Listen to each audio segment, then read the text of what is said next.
transition from ignorance to insight.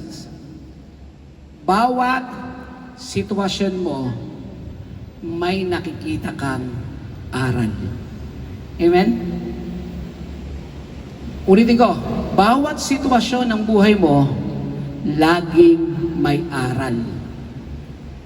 Hindi yung bawat sitwasyon mo, hindi kasi simba. Hindi ganon. Kung hindi, may aral. At naniniwala ako na today's church, that kind of awakening nangyayari na. Of course naman mga kapatid, kahapon pa tayo nandito, dapat gising na kayo, di ba? Ang dami ng praise and worship na sinasabing kung kayo may pagsubok, dapat wala na yung pagsubok na yan. Yang ating init na yan na nararanasan nyo, na nararanasan ko ngayon sa harapan, pagsubok din yan. Pagsubok na may biyaya. Amen? At ngayon, kung meron man na makapagbibigay sa atin ng inspirasyon sa ating pagkagising, sa ating buhay na gising na Kristyano, walang iba ito. Slide please. That's it. Basahin natin. The best encourager for us to transform is experiencing tribulation. Totoo yan. Totoo yan.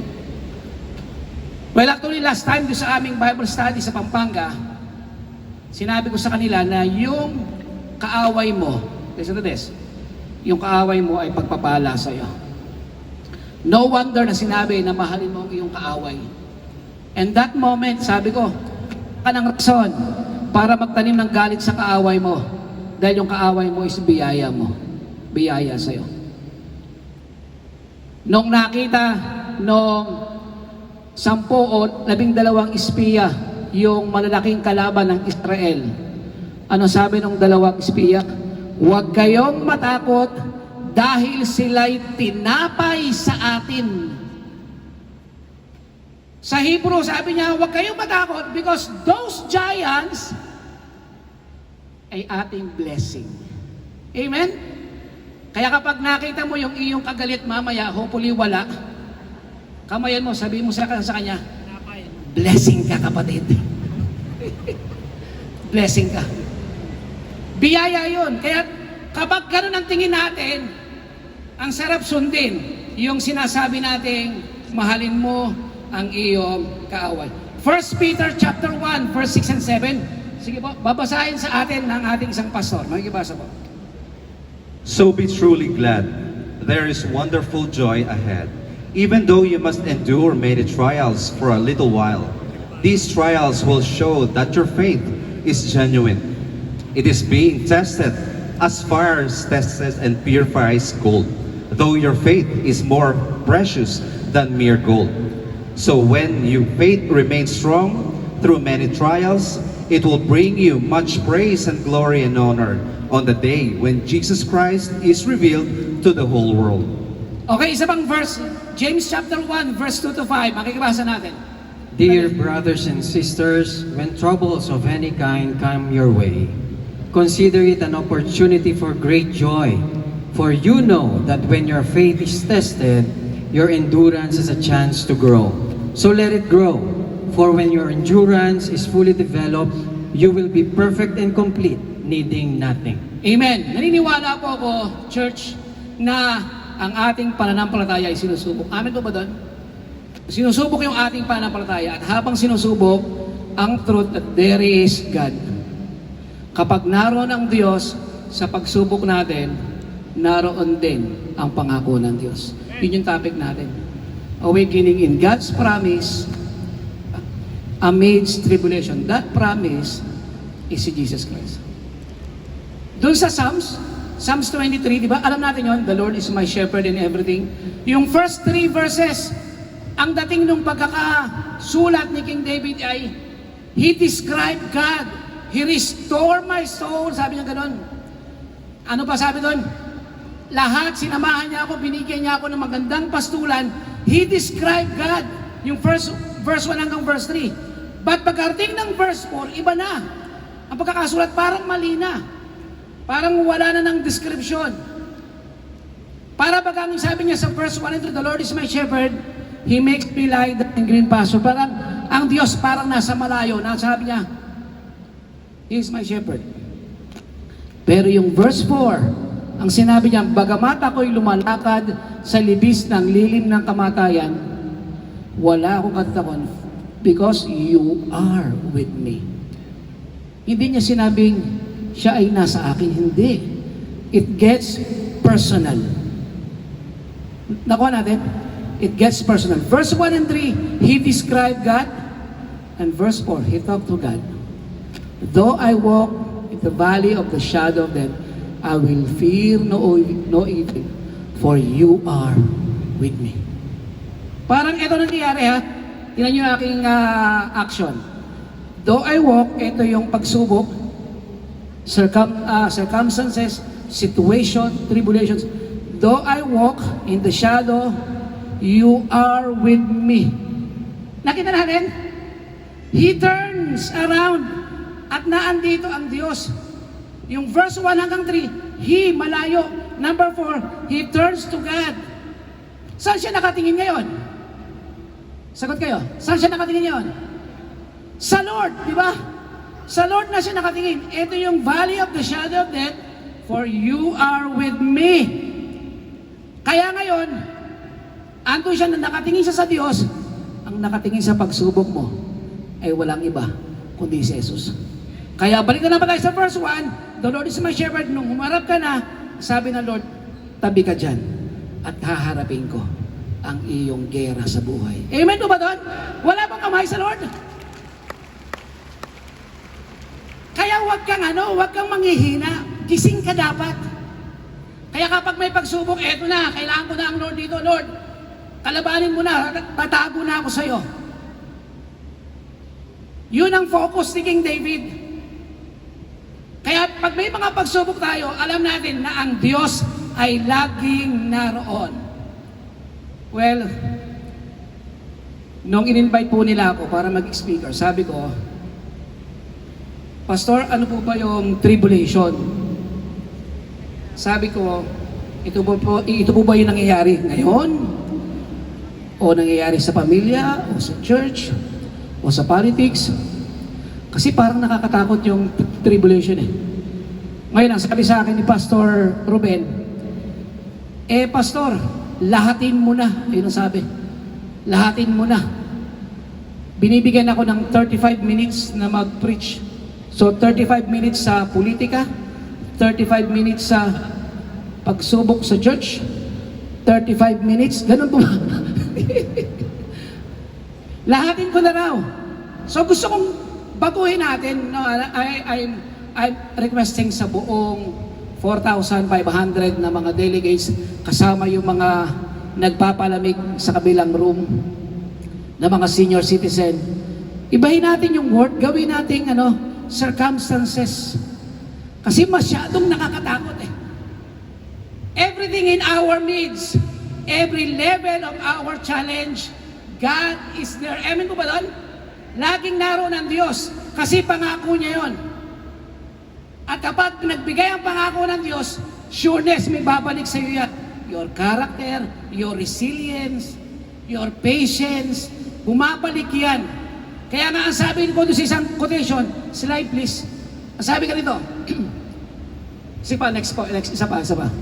Sabi, in every circumstances, if you look for good, you will find it. Sa lahat ng sitwasyon nyo, hanapin nyo yung mabuti at makikita mo.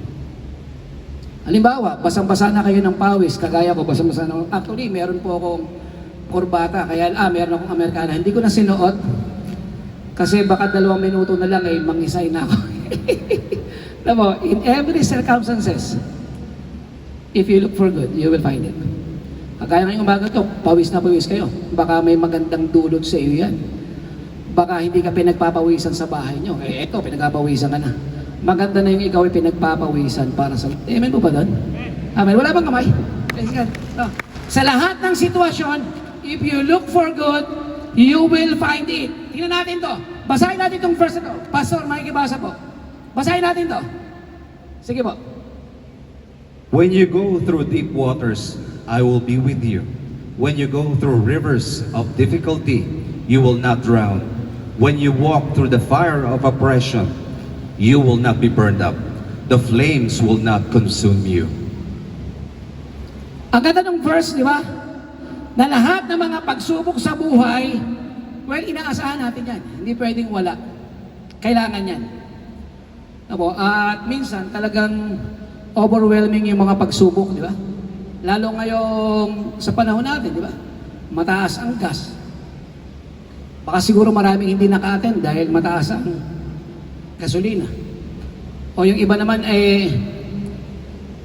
gera. May mga nakausap akong taga-ibang bansa sa Middle East kaya hindi nakaalis because of their situation. Or political drama, di ba? Usong-uso yan, di ba? Nasaan si Darak? Mga ganon issue. At minsan yung mga pastor, post pa ng post about this. Di ba? At hindi lang yon. Yung mga pagsubok sitwasyon mo sa labas, it gets personal. Ano yan? Anong personal? Health problem. Next slide, please.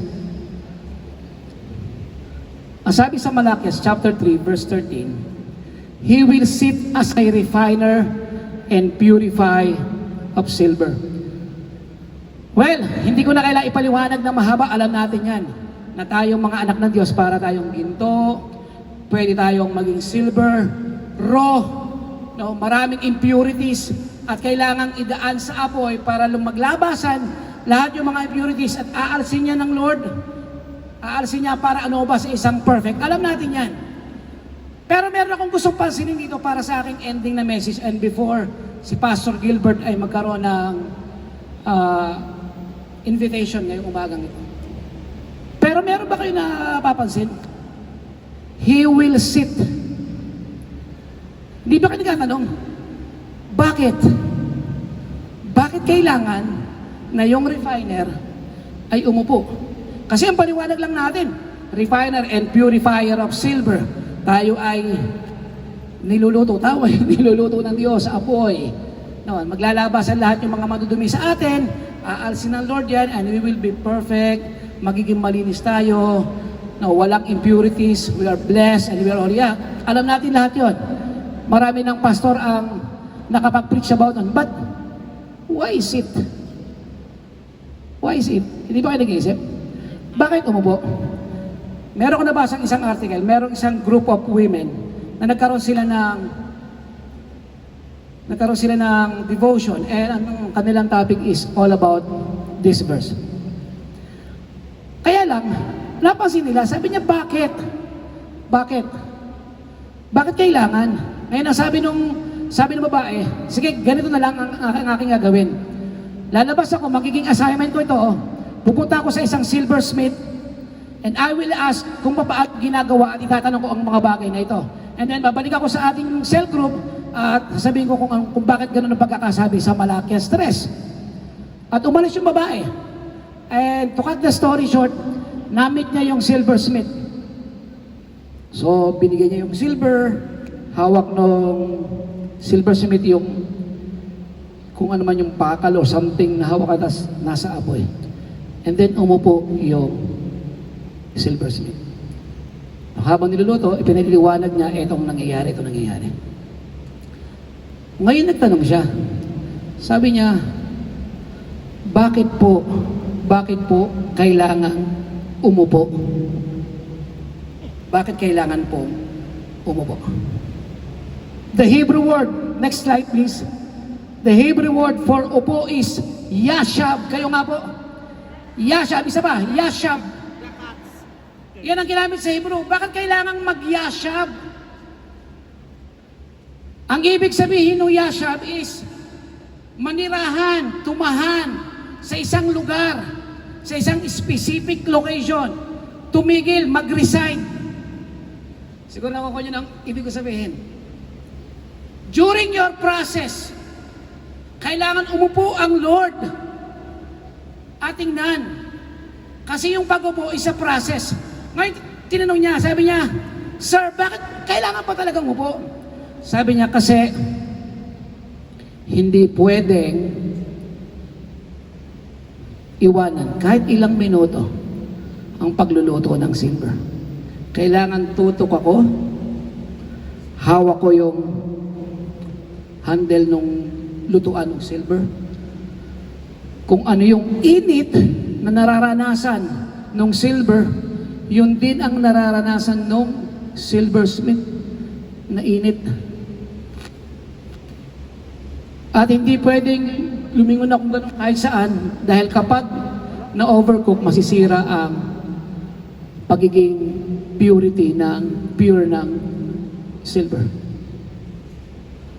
Kaya kailangan kong upuan, kailangan kong magtiis, kailangan kong maghirap, kailangan manginig pa yung kamay ko para lang doon.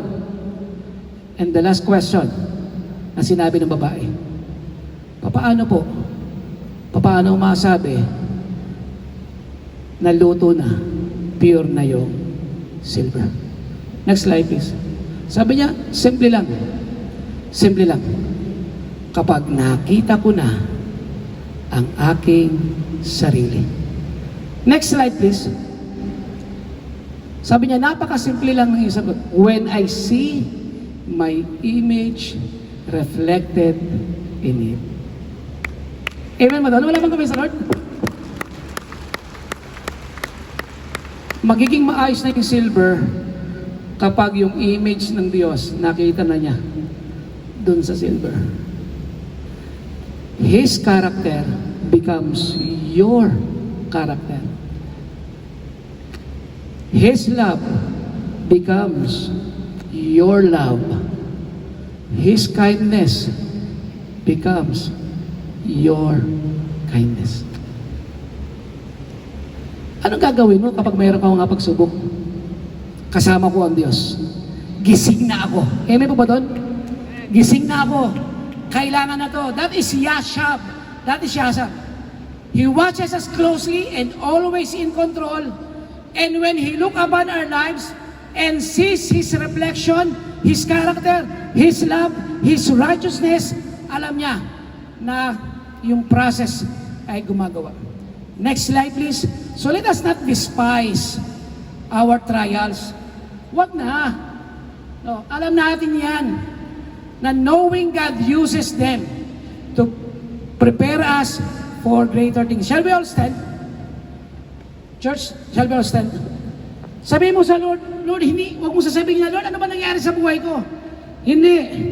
Kundi, Lord, I am awake and waiting for your promise. Amen? Lord, ano ba ang gusto mo